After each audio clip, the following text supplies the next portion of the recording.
Prince Charles has been warned that he risks causing a serious constitutional crisis if his political views are read after he reportedly described the government's Rwanda plan as appalling.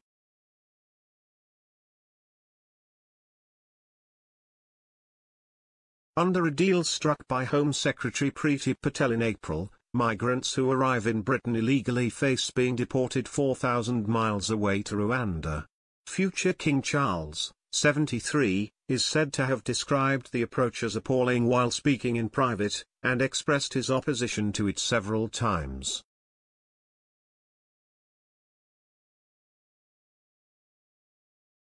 But Tory cabinet ministers are reportedly not happy with the prince taking on their policy, arguing that he needs to emulate the Queen's genius in not sharing what he thinks.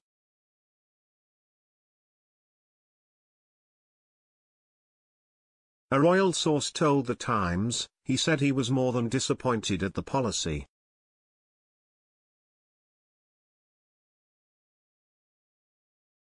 He said he thinks the government's whole approach is appalling. It was clear he was not impressed with the government's direction of travel.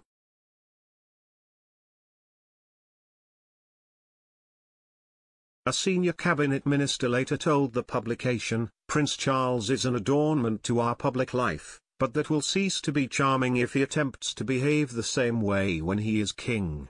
That will present serious constitutional issues."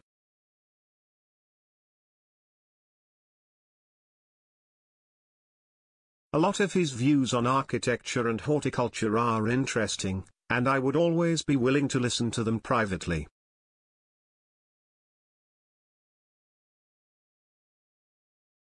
But that's very different from him making public interventions as monarch.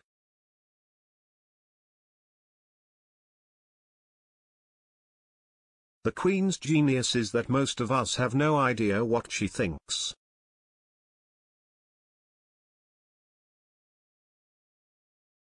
Another added that Charles has misunderstood the role of a royal, and that the trouble with him is he thinks he needs to be interesting.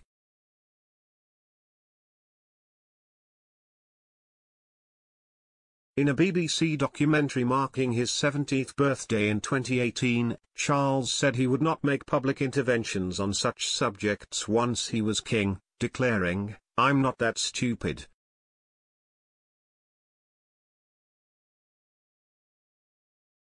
Nigel Farage had earlier blasted the prince for his reported comments, tweeting, "Unless Prince Charles wants to destroy the monarchy, he had better shut up fast."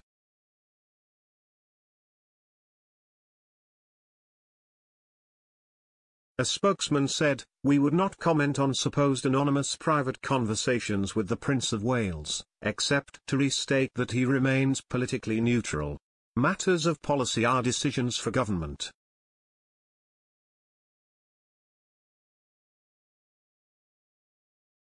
As prince rather than ruling monarch, Charles is not bound by the same rules as the Queen, and unlike Her Majesty is not required to act on the advice of ministers.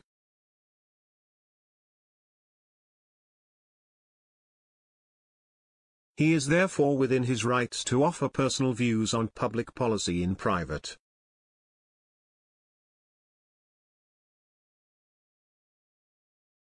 Charles' comments come just as the first plane to transport migrants to Rwanda is set to leave on Tuesday after the High Court denied a bid to stop it.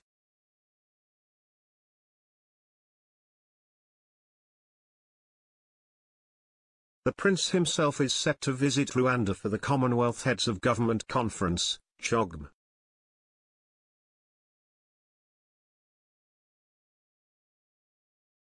Royal commentator Jenny Bond praised the future king for speaking out, telling GB News, "He's not the monarch, he is the Prince of Wales, and I for one woke up this morning and saw those headlines and thought, good for you, Charles. That's just great. You've come out and you've said what you think."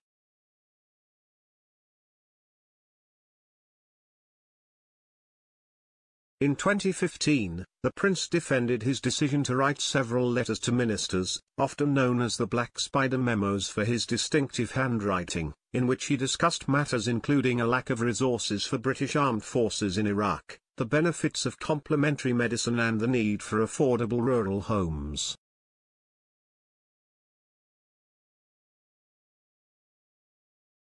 Clarence House said at the time that the letters showed the range of the Prince of Wales's concerns and interests for this country and the wider world.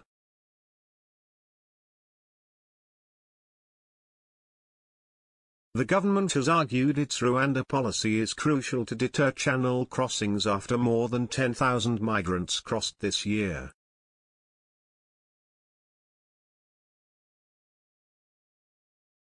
However, it has faced continued legal challenges and questions over its ethics, with the UN's refugee agency UNHCR backing calls to halt the flight on the grounds it breached Britain's international legal obligations.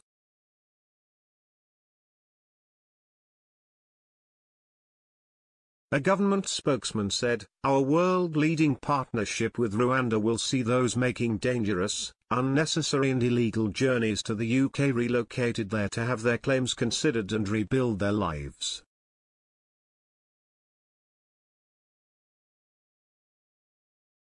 Rwanda is a fundamentally safe and secure country with a track record of supporting asylum seekers, and we are confident the agreement is fully compliant with all national and international law.